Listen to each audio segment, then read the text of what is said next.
Hello again, and welcome to another edition of the Fantasy Six Pack NFL Preview Podcast Series. I'm your host, as always, Travis, joined by my co-host, Noah. Noah, what's going on? I'm ready to talk about the Browns. Very exciting team.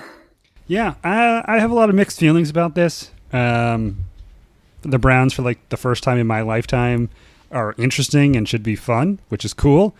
On the other hand, I am a Giants fan, and having to write Odell's name down when I did the Browns research really hurt. Like, it took me like 10 minutes to recover, so that sucks. But anyway, before we get into any of that, please follow us on Twitter. I'm at TheRealTravioli. Noah is at what? At Noah Spurlock NFL. That's Noah Spurlocknfl.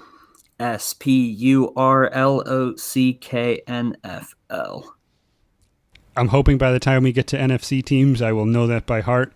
But every time, I'm never quite sure. Yeah, so go hit us up there, ask us questions, give us a follow. Also, go check out our YouTube channel, Fantasy Six Pack. That's where you can find the rest of our episodes, our backlog episodes, our upcoming episodes will be posted there. And as we get closer into the NFL season, we'll have more content there. And throughout the season, we'll just be rolling stuff out. So you don't want to miss it. Go subscribe. Go give us a thumbs up. You'll be happy you did. But enough about that. On to the Cleveland Browns, who, as I said, first time in a long time, pretty interesting. And I kind of hate that I'm sort of on board with them.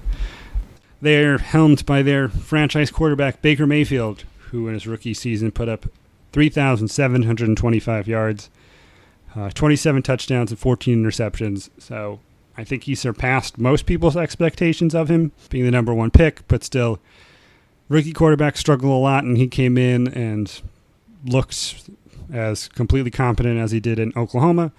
So Noah, what are the chances he jumps up to be a top 10 quarterback this year? Are we getting some MVP buzz on him? What's going on with the Bake Show?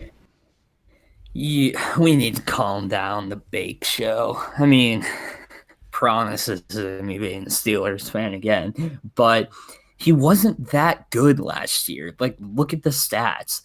He was still kind of not throwing a ton of touchdowns, kind of throwing a lot of interceptions. And I know you can blame that on a poor coaching staff and bad weapons, but I just don't see this magical jump he's going to take into MVP talks this year, because I still think he's going to have some growing pains because he hasn't played 16 games yet. And he's still a young second-year quarterback that's going to make mistakes. Every quarterback does. And also, Nick Chubb is very good, and I think he's going to have a bigger role than people realize because they also have a good offensive line. So I think they'll kind of be a ground and pound game, especially when Kareem Hunt's back. So I see Baker getting drafted in the top 5 quarterbacks. I don't agree with that. That's a hot take from the resident Steelers fan. Baker Mayfield has never, at least, I guess in my opinion, seemed over his head or any of that stuff. So I do see him taking somewhat of a leap, but I don't necessarily see him being a top 5 quarterback. Like you said, he's being drafted. But having said that, I'm on board. That dude talks a big game, and even back in his college days, he always carries through. So I would be fine drafting him and having him on my team, but I don't think I'd take him as the top 5 quarterback. So I like him. I think he's super fun to watch, and he'd be super fun to have on a team, but I don't know if I'd invest that capital. So I'm sort of on board with you, although I think he'll be better than you seem to think. But you make a good point about the ground game, but they brought in OBJ. They have this passing arsenal. They got to unleash him, right? Yeah, but I don't know. It's not going to be an air raid offense just because they have Odell. I guess that's true. The Giants had Odell for a long time, and they did not have the nicest offense aesthetically. But okay, that's enough about Baker. But on to running back. They sort of have 3 dudes in the stable, most notably Nick Chubb, who had 192 carries last year for just under 1,000 yards, 996, 8 touchdowns, caught 20 passes, 149 yards, and added 2 touchdowns through the air. somewhat controversially, I'd say very controversially, actually, they brought in Kareem Hunt, who with the Chiefs last year had 181 carries, 824 rush yards, 7 touchdowns on the ground, to go with 378 receiving yards and 7 touchdowns through the air. He will be suspended for the first 8 games of this season. And Duke Johnson still kicking around. I feel like every other year someone's like, oh yeah, Duke Johnson, this might be his year he breaks out. He's a pass catching guy. Or Duke Johnson, he'll be the focus guy in Cleveland. And he never has. And his numbers are pretty pedestrian, so we'll just move past it. But Noah, that's a pretty interesting group of running backs. How are you approaching them? It's so tough because I like Chubb. I think he's a very good running back with a lot of talent, and I think he's going to do very good when he gets the ball.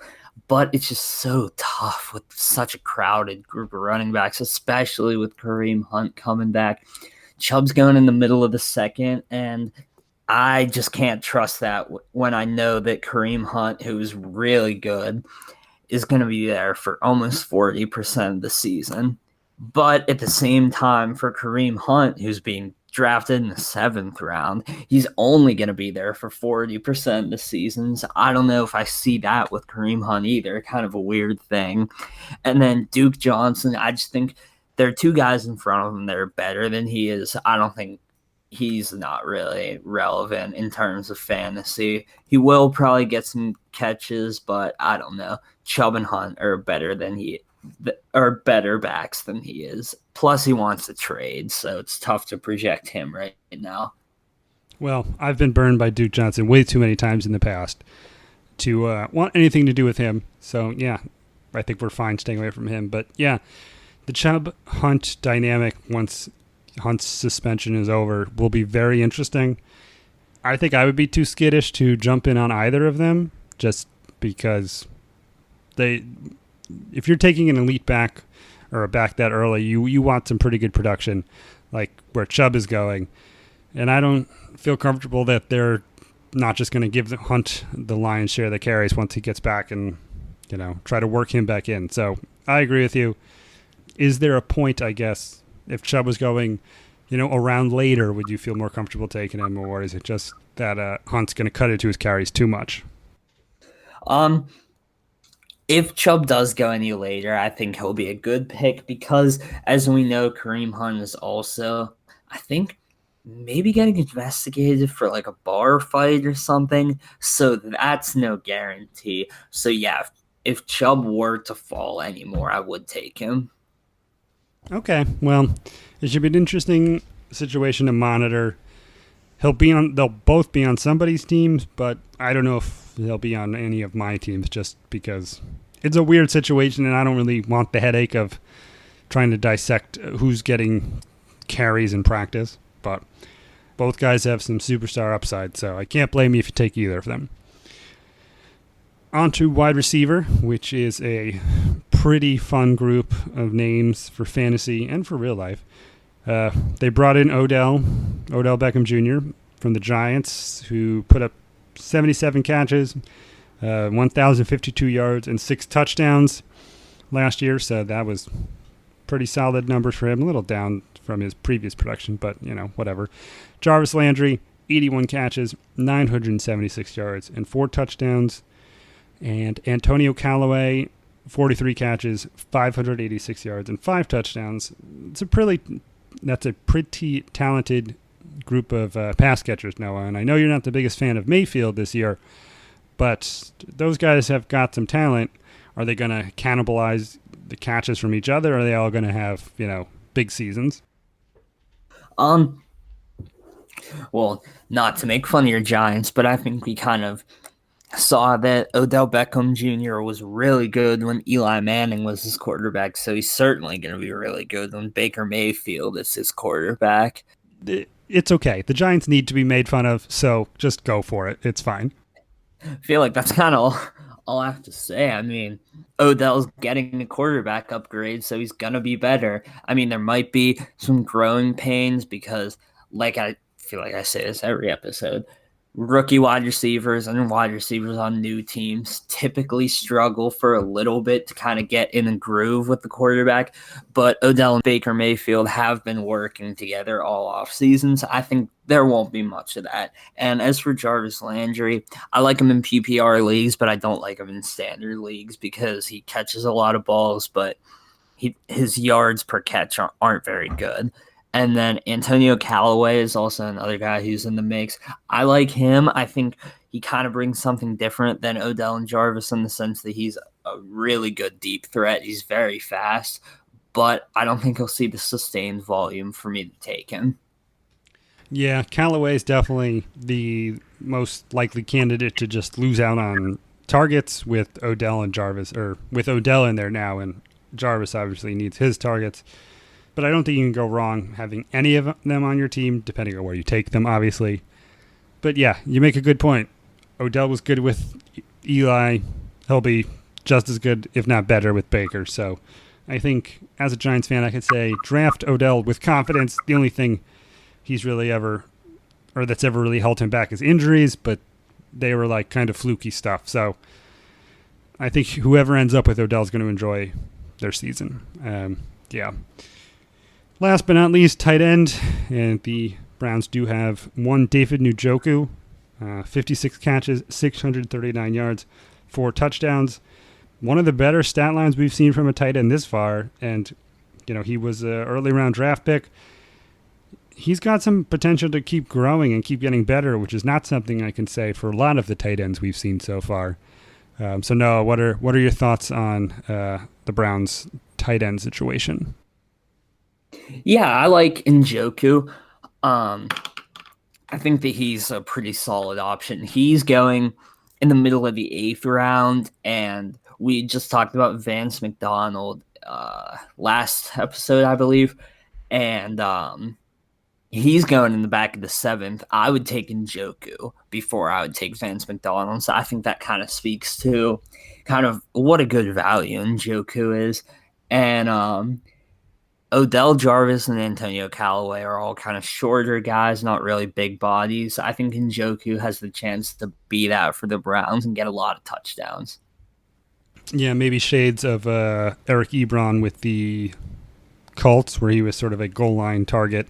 And we saw his touchdowns really jump last season, just because he was one of the taller guys on the team. So, yeah, it's never bad to be tall.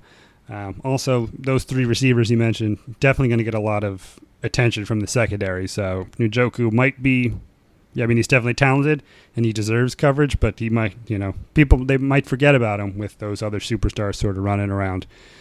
So far, if we've gone through all the tight ends, I think Njoku's been my favorite one we've gone through, and just based off of talent, production, opportunity, and the investment price. So hopefully we'll have a lot of shares of Njoku this year, unless this podcast shoots his value through the roof, which would really, really piss me off. But I guess no, it wouldn't piss me off because we'd have a massive impact, and that'd be really cool.